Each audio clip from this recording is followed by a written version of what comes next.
Snehalaya silks. இங்கு ஒவ்வொரு புடவையும் ஸ்னேஹா தேர்ந்தெடுத்தது உங்களுக்காக. நாடாளுமன்ற தேர்தலில் அதிமுக காங்கிரஸ் இடையே கூட்டணி அமைவதற்கான வாய்ப்பு இருப்பதாக தகவல்கள் கசிந்து வந்த நிலையில் தேசிய கட்சிகளுடன் கூட்டணி இல்லை என அதிமுக பொதுச் செயலாளர் எடப்பாடி பழனிசாமி திட்டவட்டமாக மறுத்துள்ளார். அதே நேரம் தற்போது திமுகவுடனான கூட்டணியில் தொகுதி பேர பேச்சுவார்த்தையில் ஈடுபட்டு வரும் கட்சிகள் நாடாளுமன்ற தேர்தலுக்கு முன்பாக திமுக கூட்டணியில் இருந்து வெளியேறும் எனவும் உள்ளர்த்தம் பொதிந்து கூறியுள்ளார். எப்படி முடக்குவாங்க? நீங்களே சொல்லுங்க. உச்ச நீதிமன்றம் கொடுத்தாச்சு, உயர் நீதிமன்றம் கொடுத்தாச்சு, எல்லா மன்றமும் கொடுத்தாச்சு, நீதிமன்றத்தில் எல்லா தீர்ப்பு வந்தாச்சு, தேர்தல் ஆணையம் கொடுத்தாச்சு. இன்னுமே எங்கே போய் முடக்க முடியும்? அது ஆசை நிறைவேறாது, நிராசையாக தான் இருக்கும். அவை இப்படி நினைச்சிட்டு இருக்கிறாங்க. நிராசை எப்பொழுது நிறைவேறாது. ஓபிஎஸ் பறக்க முடியாது, ஓபிஎஸ் பறக்க முடியாது. பறக்கிறாரா? ஏற்கனவே நீதிமன்ற அவமதிப்பில் வந்து பறந்தான். அப்படி சொல்லுங்க, பறக்கிறாங்களா? நீ தானே சொல்றீங்க. பறக்கிறாரா? பறந்தா கொடுங்க, பறந்தா ஆதாரத்தை கொடுங்க, நாங்கள் பார்க்குறோம். பொறுத்திருந்து பாருங்கள். இன்னும் தேர்தல் அறிவிக்கவில்லை.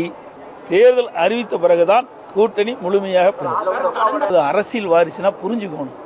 சீட்டு கொடுக்கறதுல போரில்லை, தலைமை பொறுப்பு. புரியுதா? திமுக தலைவர் திரு கருணாநிதி இருந்தார்.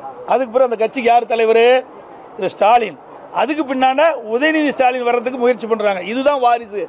சீட்டு கொடுக்கறதுல வாரிசு கிடையாது. இன்னைக்கு சீட்டு கொடுப்பாங்க, நாளைக்கு சீட்டு கொடுக்க விட்டுருவாங்க. அது வாரிசா வராது.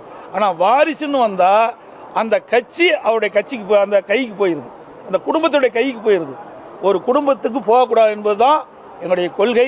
அனைத்து இந்திய அண்ணா திராவிட முன்னேற்ற கழகத்தை பொறுத்த வரைக்கும் என்னை போல் சாதாரண தொண்டனும் உயர்ந்த நிலைக்கு வர முடியும். அது அதிமுக தான் முடியும், வேற எந்த கட்சியிலும் தமிழகத்தில் முடியாது.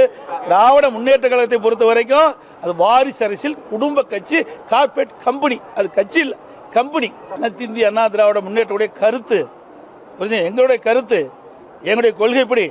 இதெல்லாம் இருந்தால் நாங்கள் ஏற்றுக்கணும் தான் சொல்லியிருக்கிறோம். அன்றைக்கு அப்படித்தான் சொன்னோம், இன்றைக்கு அப்படித்தான் சொன்னோம்.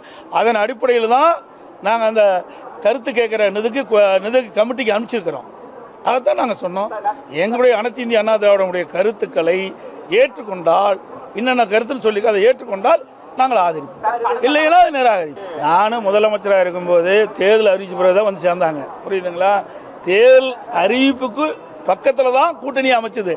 இன்னும் தேர்தலே அடுத்த மாதம் தான் இருக்குது. இன்னும் 20 நாளைக்கு மேல் இருக்குது. எல்லா கட்சியும் கூட்டணி அமைக்கதே இல்லையா? அதே மாதிரி அதிமுக கூட்டணி அமைக்கும். ஏற்கனவே 19 தலைமையேற்று நடத்தணும், 2021 தலைமையேற்று நடத்தணும், இப்போ அதிமுக தலைமையேற்று நடத்தும். பிரதமர் வேட்பாளர் முன்னிறுத்தி தான் அந்த மாநிலம் ஜெயிக்கல. ஏன் 2014 அம்மா பிரதமர் வேட்பாளர் முன்னிறுத்தி செய்யலையே? எங்களுக்கு யார் வாக்களிக்கிறார்கள் அவர் தான் எஜமானர். அவர்களுக்கு என்ன வேணும் என்பதை நாங்கள் நிர்ணயிக்கப்பட வேண்டும். ஆனால் கூட்டணின்னு வந்த பிறகு கூட்டணி தர்மம் வந்துடுது. மாநிலத்திற்கு எதிராக செயல் வருகின்ற பொழுது, எதிராக சில பிரச்சனை வருகின்ற பொழுது தேசிய அளவில் ஒரு முடிவு எடுக்கிறாங்க. அப்போ கூட்டணி தர்மம்னு வந்து நின்றுக்குது. அப்போ நம்ம பாதிக்கிறோம்.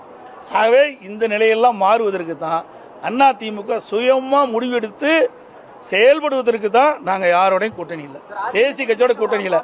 எங்களை பொறுத்த வரைக்கும் தமிழ்நாட்டு வாக்களிக்கிற வாக்காளர் மக்களுடைய குரல் நாடாளுமன்றத்திலே ஒலிக்கும். அதுதான் எங்களுடைய நிலைப்பாடு. ஸ்னேஹாலயா சில்க்ஸ். இங்கு ஒவ்வொரு புடவையும் ஸ்னேஹா தேர்ந்தெடுத்தது உங்களுக்காக.